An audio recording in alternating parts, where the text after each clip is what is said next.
Hi, everyone, and welcome back to the Leading in a Crisis podcast. On this podcast, we talk all things crisis management with an emphasis on leadership. I'm Tom Mueller. Thanks for joining us again for another episode. On this week's episode, we're going to talk to a new author who has a new book out in the crisis communications realm, and she is Michele Ehrhart. Now, Michelle is a former vice president of global communications at FedEx, and where she led crisis response efforts across cyber breaches. Did you write this, Michelle? This is No. across cyber breaches, workplace tragedies, and brand impacting events. A lot of experience on the other end of the line here. Now, Michelle serves as a Chief Marketing and Communications Officer at the University of Memphis. So she has moved into the education realm just to try that on for size. I'll bet there's some interesting stories coming out of that so far. She also serves as CEO of Heart Communications, which is a reputation management firm.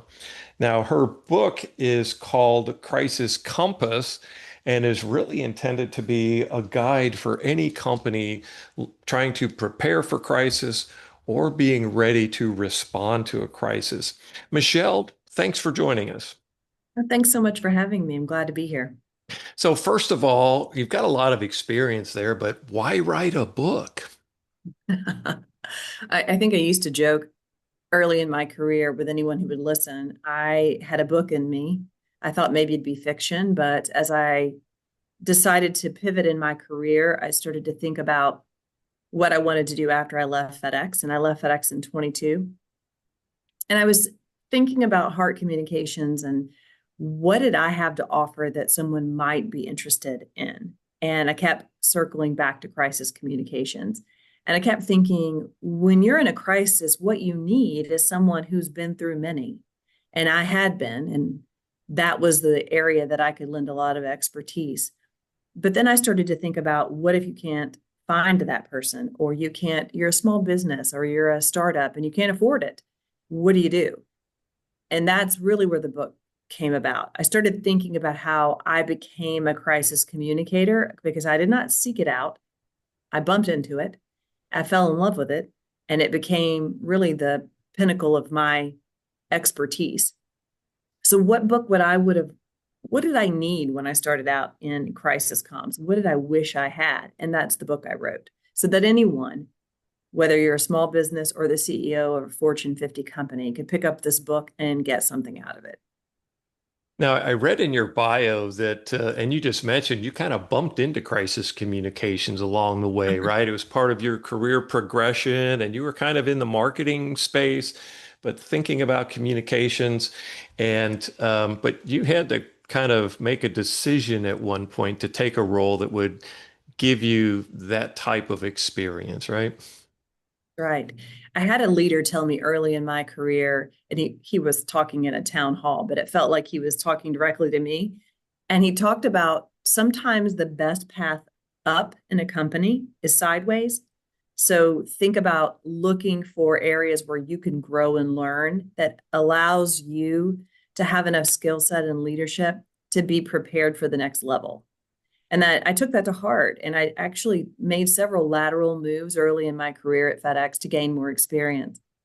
And I was up for a director role, and it came down to me and one other person. And the other person got the job. So I went back to the vice president who was hiring, and I said, tell me what I could do better. What do I need to do in order to be considered? And he said, well, let me tell you why the other person got the job. It had everything to do with the experience in media. And I had some PR and media experience before I came to the company, but I didn't have any within the company. And after he shared that with me, I thought, well, I have two choices. I can figure out how to get media experience, or I go back to marketing, where I have a lot of experience and years of a background in it. And as I was contemplating that and talking with him about it, a few days later, I got a phone call from my senior vice president who said, what do you think about moving into a media relations role? And I thought, well, that's great because what company at this level and magnitude would be willing to invest in me like that? And then he said, it's in media relations focused on crisis communication. And I thought, oh, wow, I'm going from the frying pan to the fire because I had spent a lot of my time storytelling beautiful stories about a great brand that everybody loved the shiny, happy side of. I took the role and 4 months later had an opportunity to get promoted.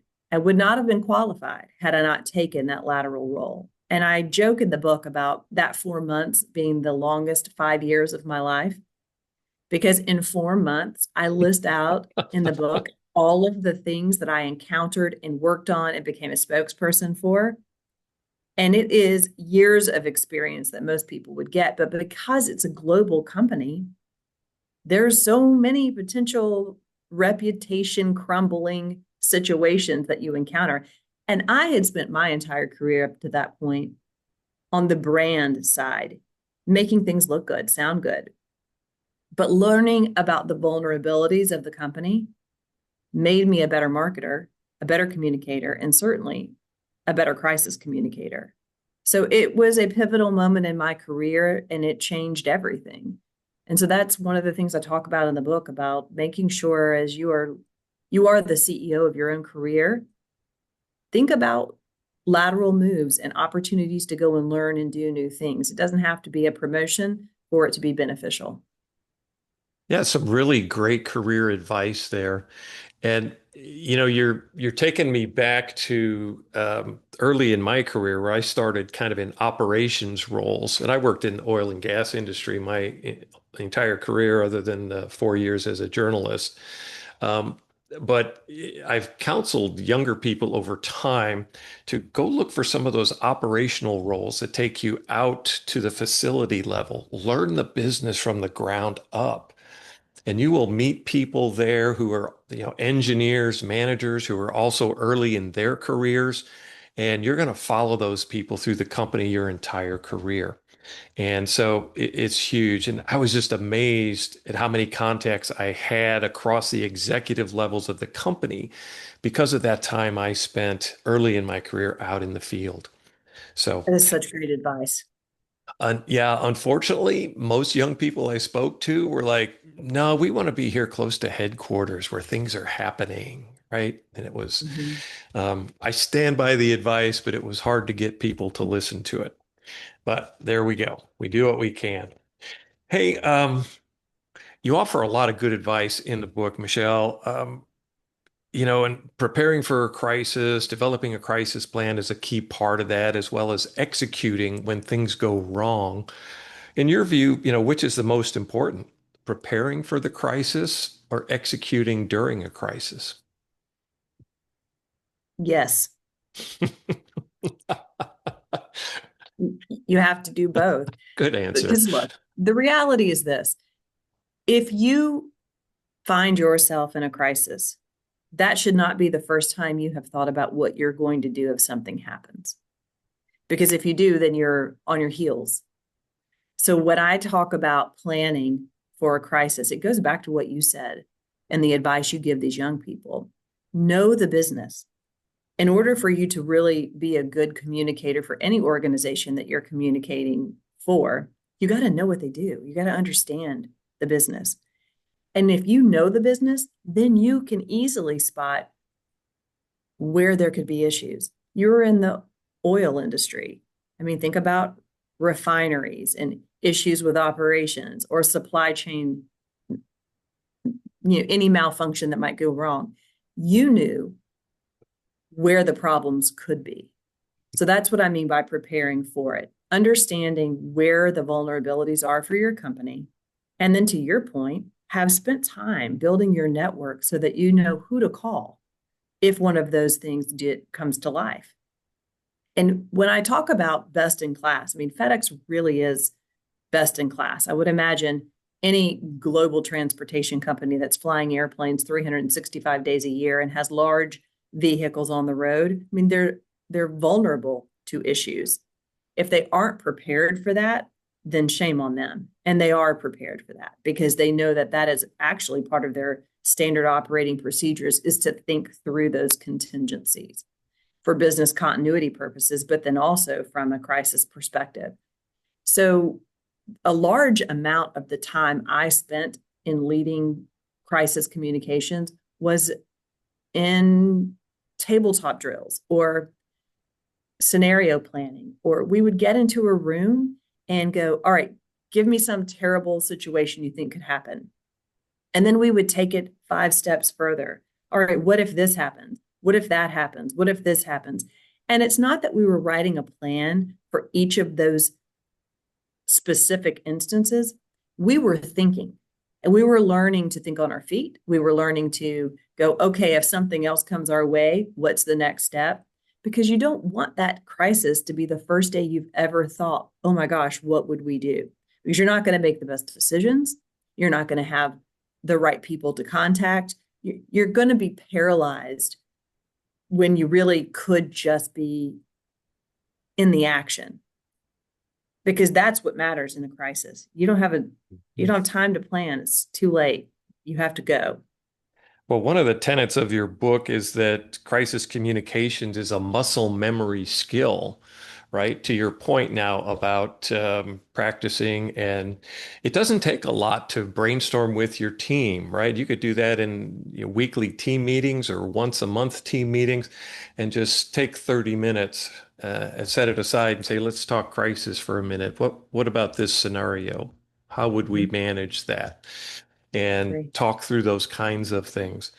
Um, the You and I have been talking offline about the recent crash of UPS aircraft in Louisville, Kentucky, which, as we go to air on this podcast, is only 18 hours old or so.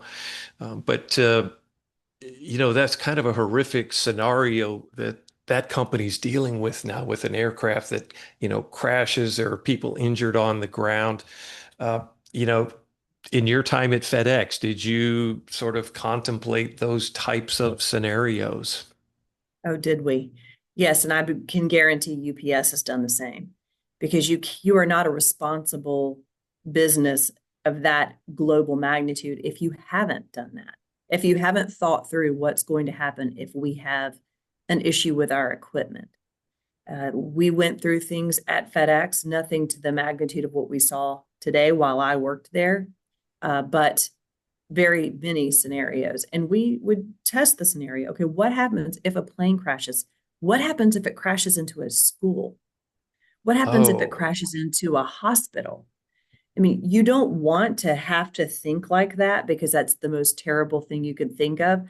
But that's what you do when you prepare for a crisis. You think of the absolute worst thing that could happen and you work backwards from that. That's that muscle memory I'm talking about. And I had I have a story in the book, but I'll tell you a little bit about it. My son had a teacher in the 4th grade that taught math. Her name was Mrs. Love, and it was an all boys school. And for the first time ever, my son came home and talked about how much he loved math. And I thought, what is happening? I need to meet this woman, because she has changed the trajectory of my household. yeah. So parent teacher conference comes, she brings us all in and talks about what she does and how she teaches the boys. And she kept saying something over and over: practice makes permanent. I'm not trying to teach these boys how to do perfect math. That's not the goal here. We're not striving for perfect. We are striving for permanence, because the foundational skills they learn in about math in the 4th grade is what they will use to take the ACT when they are 17 and 18. I tutor people all the time, and it's the same skill. So if all their life they are practicing for permanence, it's going to be easier when they have to do those things that are hard, when they get into calculus and that resonated with me, because she was talking about math, but it's true for life.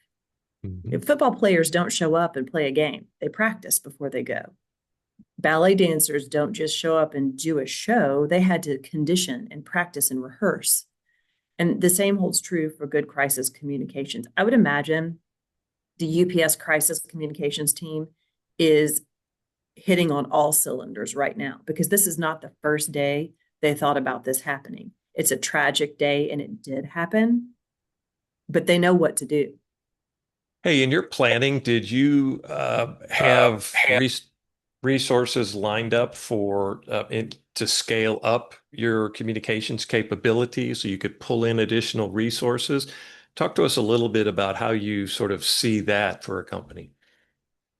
It's interesting because when you have the resources to do it right, you certainly can spend those resources and do it. And we would have large scale scenario planning drills where we would have mapped out, okay, now this has happened. And we would bring in somebody from that department to come in and go, okay, now we've had to call you in because this has happened.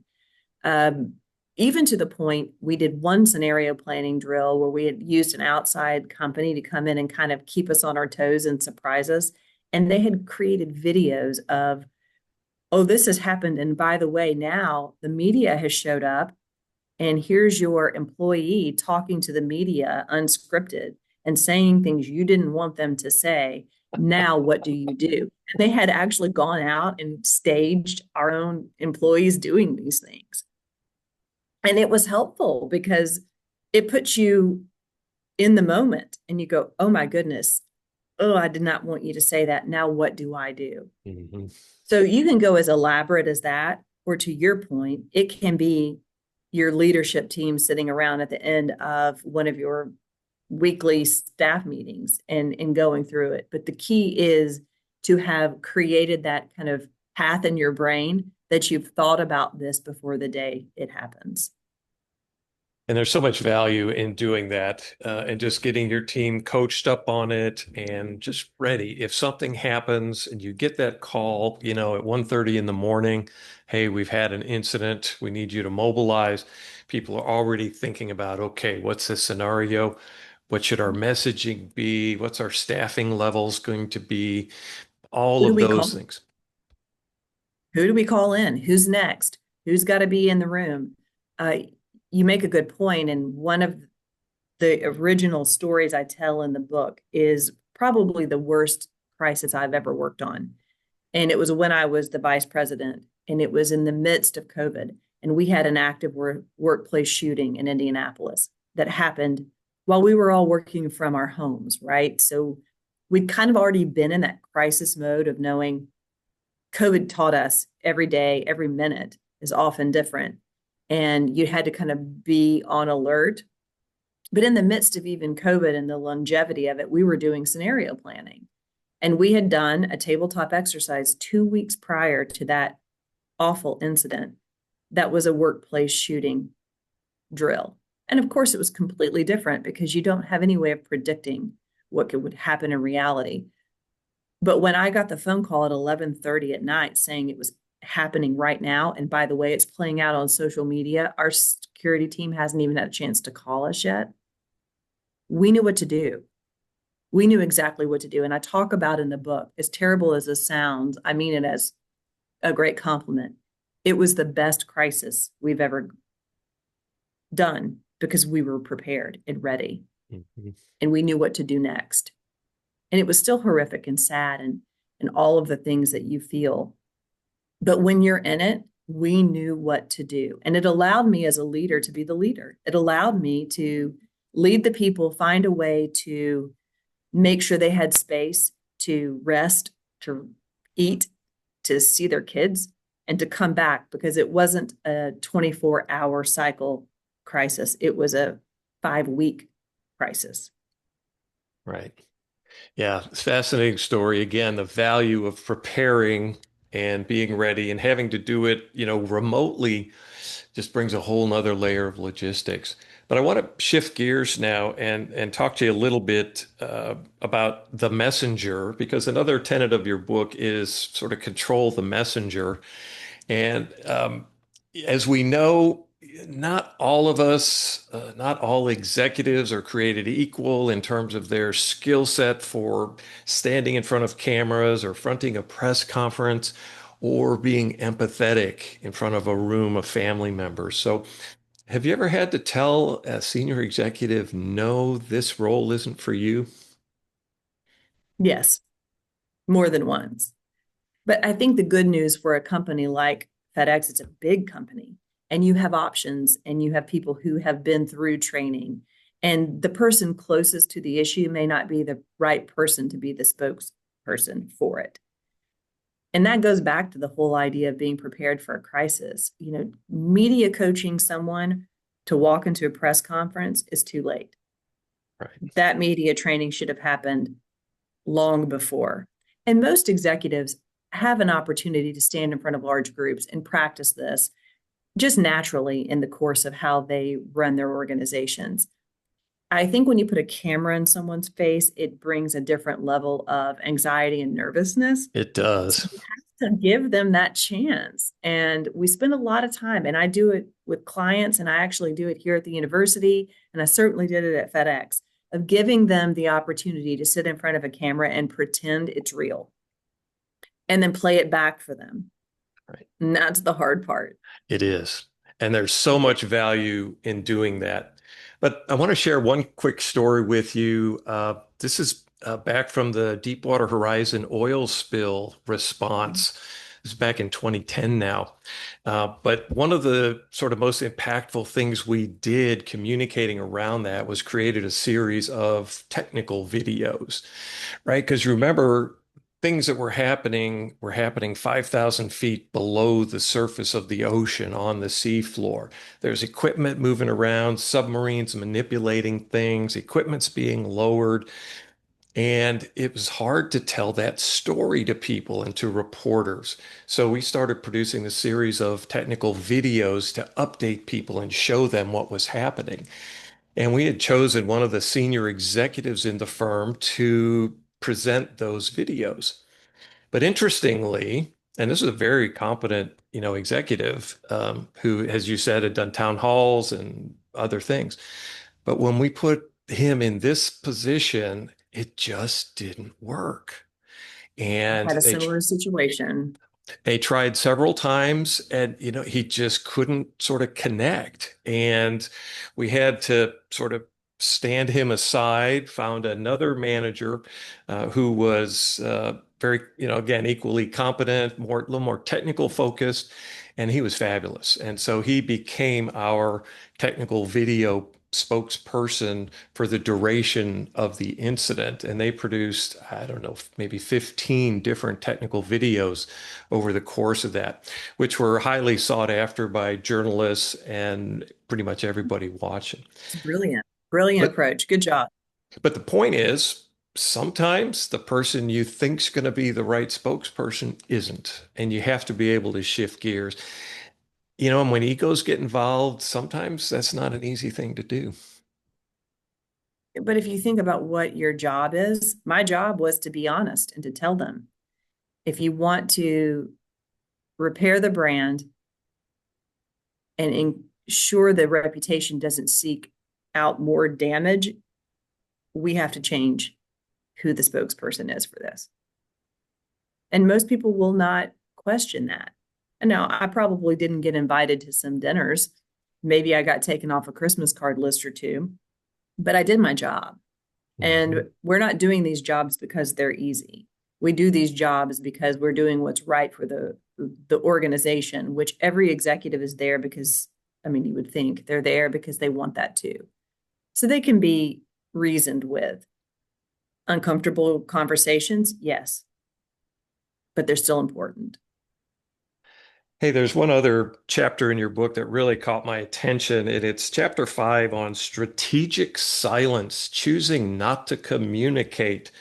That just sounds like trouble in the making there, Michelle. What on earth are you Your talking attention. about? I got your attention. So what I mean by strategic silence, 90% of the time, I would never recommend you be silent. If it's a crisis that you own, you have to get out and talk about it. And you better do it as quickly as possible because it's your brand. What I'm talking about is when it is not your story and you are asked to weigh in on it, or you are asked to pontificate on something you don't even have all the facts for, you could cause more damage to your brand in doing so. There's an example in the book that I use where there was a former employee of an organization who had been a very high profile former employee. They went to a new organization and ended up getting into a lot of trouble. So then reporters started calling the previous employer saying, "Hey, did this person work for you? What do you know about them? What can you tell us?" You don't talk. It's not about you. You don't want it to be about you. If you say anything, then you become part of somebody else's bad story. So that's what I mean by strategic silence. And the immediacy of our world that we live in and social media, people want to weigh in, they want to comment, they want to have an opinion. I mean, look at anything related to Charlie Kirk, whether you said something nice or something not nice, nothing good came from it. Somebody was mad at you. So, as a company with a brand to protect, and maybe even a celebrity where you are your brand, you have to be very thoughtful about when you want to weigh in on something and when you don't. Is it your story? No? Then be quiet. But if you're the mayor of LA and you have wildfires happening all around you and you get off an airplane and the media is standing there waiting for you and you don't have anything to say, shame on you. Mhm. You Because know, then what you did is you handed them the narrative. And I'm sure she had a lot to say and probably very important what she planned to do at a press conference the next day. All she had to do was say, "I'm going to tell you all of this at a press conference. I just landed. I need to go meet with my team and I appreciate you understanding." But she didn't say anything. And so mhm. they did. They said everything. Yeah, that was so unusual and unexpected for an elected official to sort of brush, all these concerns off with this horrific wildfires. But it brings to mind another company example. That was the Volkswagen emissions scandal from some years ago. Mhm. And I did a case study on their communications around this. And what I learned in that is that the company went silent for 5 days after the original story broke that they were, being indicted for emissions, malfeasance with their software programs in some of their vehicles. And, they had numerous social media channels, one, that's sort of activations for their sports sponsorships for the F1 race and whatnot. And it just all went dark. And there was nothing from the company for 5 days, right? And you know what their first statement was when they finally came back online? Hey, we have a new CEO. Mhm. And it just floored me that the company would go dark like that, right? Right. Now, my guess is they were trying to figure out what was happening. They Mhm. didn't know, what was happening, how much validity there might be. But what's your take on that as a silence Actually, approach? use that as an example in my book. I agree. That's a bad time to go silent. A couple of things. I think that by being quiet in the midst of all of that, you're in the public's eye admitting guilt. And if the first statement that you make when you come back is we have a new CEO, you just put an exclamation point on the end of that guilt. Yeah, we did something wrong and we fired this guy, but everything's going to be great. I think 5 days is a little too long to wait to say all of those things. Well, Michelle, your book is a fascinating read, and I'd certainly recommend it. It should be on everybody's shelves for those of you who do crisis management, crisis communications. A lot of good information in here, and a terrific expert on the other end of the phone line if you need some help in a crisis as well. So, Michelle, thank you so much for taking time to join us on the podcast today. It's been a pleasure. My pleasure. Thanks so much for having me. And that's going to do it for this episode of the Leading in a Crisis podcast. Thanks again for joining us. We appreciate you. Hey, if you like what you're hearing, please tell your friends about us as well. And if you want to drop me an email, it's at tom@leadinginacrisis.com. Cheers. Bye.